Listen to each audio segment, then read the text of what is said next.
That's perfect. Now, I think the anchor from Team Fight is going to rile you to the point where you, put on your boxing gloves now, I think is really what I'm thinking about. Please welcome to the stage, Ophira Eisenberg!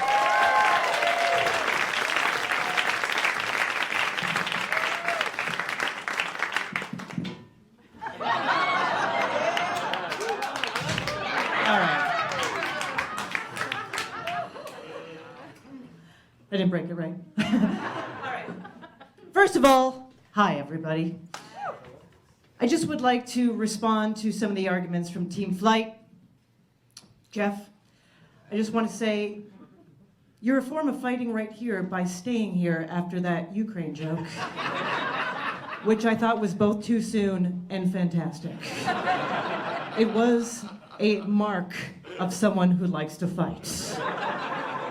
Blythe, I loved your entire thing, but you are fighting for yourself in that entire passive-aggressive, boundary-setting, worthy of yourself argument. And I appreciated it. But I consider you both fighters. I grew up in Canada, everybody. A place that couldn't go to war because we have one cannon and it's in a museum. Let me show you aggression as a Canadian. I'm sorry. And I'm about to get more sorry. But then, my friends, I moved to a place called New York City. And if any place makes you a fighter, it is this goddamn town. Because you can't, this is a place that is challenging to millionaires, you know? This is not a place for people that can just not have a moment of confrontation. It is always in your face, and you have to learn to fight yourself. And as a woman, I was raised with some not great stuff. I was raised to flee and shut up and put up and appease and make nice and say thank you while you are being murdered. And I am not that person anymore. I am a fighter. So one simple story I would like to share to illustrate my point. Last couple of years, I think you said 5 to 3, 2 to 7, accurate, has not been great. And I think as a New Yorker, because I've been living here 20 years, you can make the decision to leave your house and go, I'm gonna get in an argument with every single person I meet today. And that's a valid way to live. No one's gonna get in your way and be like, come on. They're gonna be like, yep. That's fine. You can also make the decision, I am going to leave my house and I am going to be kind of nice to every single person I see today. Probably will backfire, but it's good. It's good.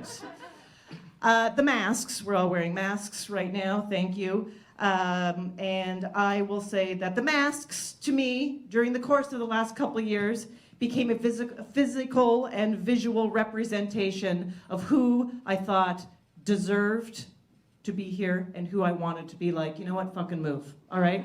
Get the fuck out of the city. And many people did stop fighting for New York. They left. You know those people that are like, I don't know, I'm in the Hamptons. What the fuck? How do so many people have connections in the Hamptons? I'm in Colorado. How did everyone move to fucking Colorado? But I stayed and I took the subway when we could take the subway with 17 KN95s and 95s.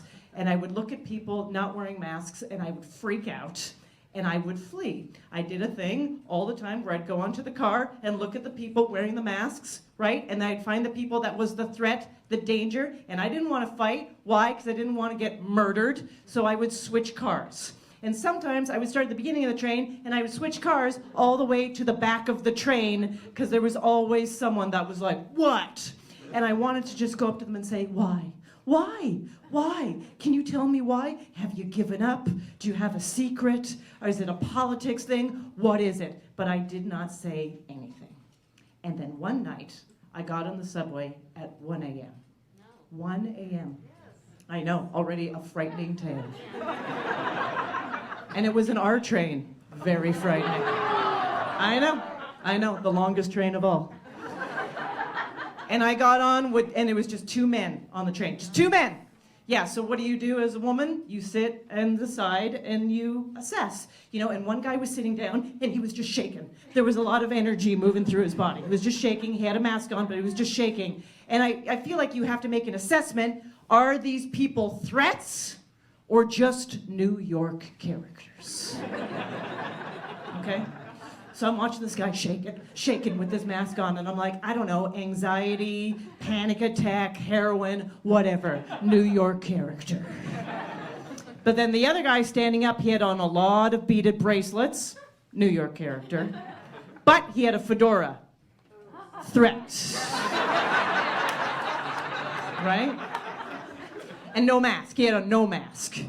And so I am just in the corner, and I'm watching the agitated guy with the mask on look at the guy without a mask on in the fedora, and finally he stands up, and he walks over to the guy, and he does what I have been wanting to do for almost an entire year, and he goes, hey man, you gotta put on a mask, okay? Because it's not just for you or for me, it's for all of us. And then he points to me, and I was like, and the unmasked guy went, no thank you, but have a good day. Have a good day. No thank you, but have a good day. Have a good day. And I was like, weird, repetitive politeness. We're getting closer to threat. And the doors opened to the stop, and I thought, should I get off? And I thought, no, I'm going to stay on and see this through. And the masked guy went right back in the unmasked guy's face and said, no, man, you got to put on a mask, okay? Because Fauci tells us to.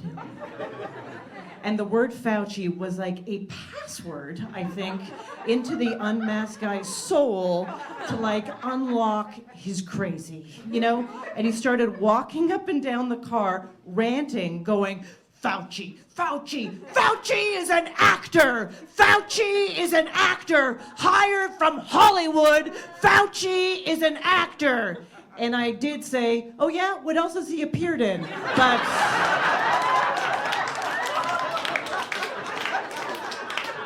no one was paying attention to me. And the masked guy got right back in front of the unmasked guy's face, and he goes, I like Fauci, okay? I like Fauci. And you want to know why I like Fauci? Because he's from Brooklyn, like me.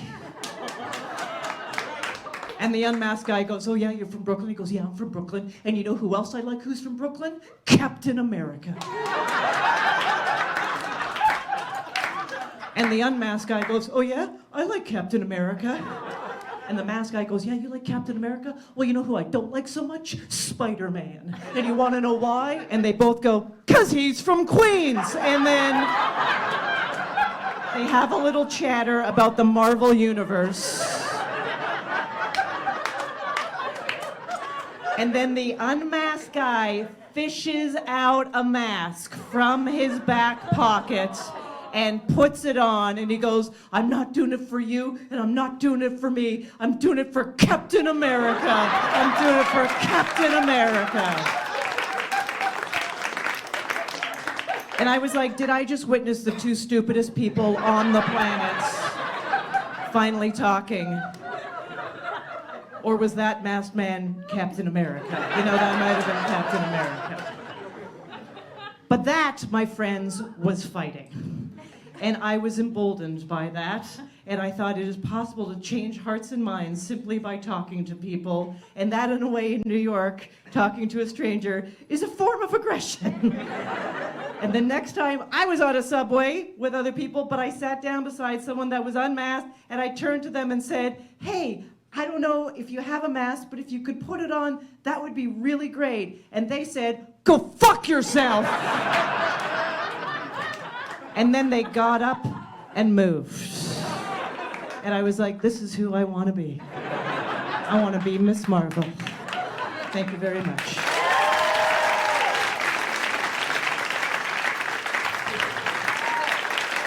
Ladies and gentlemen, the Calgary Killa, the Herda from Alberta.